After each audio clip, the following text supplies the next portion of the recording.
Getup Srinu ఆ పేరు తలుచుకోగానే జబర్దస్త్లో రకరకాల గెటప్లు, రకరకాల హావభావాలు, రకరకాల గొంతులు, యాస మార్చి నటిస్తూ నవ్విస్తూ ఉండే నటుడు మన కళ్ల ముందు కనపడతాడు.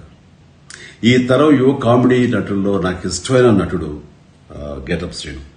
ఇప్పుడు తన హీరోగా వస్తున్న సినిమా రాజు యాదవ్. ట్రైలర్ చూశాను. ఏదో కొత్తదనం తప్పకుండా ఉంటుంది అనే చూసిన నాకు బాగుందనిపించింది. శ్రీను చూపించిన అభినయం మనల్ని నవ్విస్తుంది, కవ్విస్తుంది, వినోదపరుస్తుంది.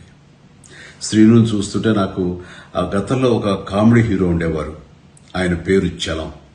చలం గారిని ఆ రోజుల్లో ఆంధ్ర దిలీప్ కుమార్ అనేవారు. మన గెటప్ శ్రీను కూడా నాకు అలాగే అనిపిస్తాడు. తన టాలెంట్ కి హద్దులు, లిమిటేషన్స్ లేవని తను నిరూపిస్తుంటాడు. అలాగే నాకు అనిపిస్తుంటుంది. ఇది నిజం.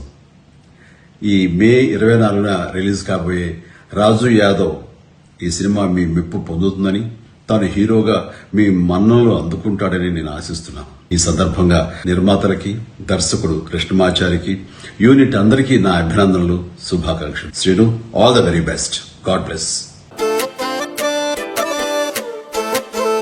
క్యాన్సర్ అంటే ఖర్చుతో కూడుకున్న వ్యాధి అనే అపోహ నుండి బయటపడదాం. ఇప్పుడు సామాన్యులకు సైతం అందుబాటులో అంతర్జాతీయ వైద్య సేవలను అతి తక్కువ ఖర్చుతో అందిస్తోంది మన Mahatma Gandhi cancer hospital and research institute, MVP colony, Visakhapatnam.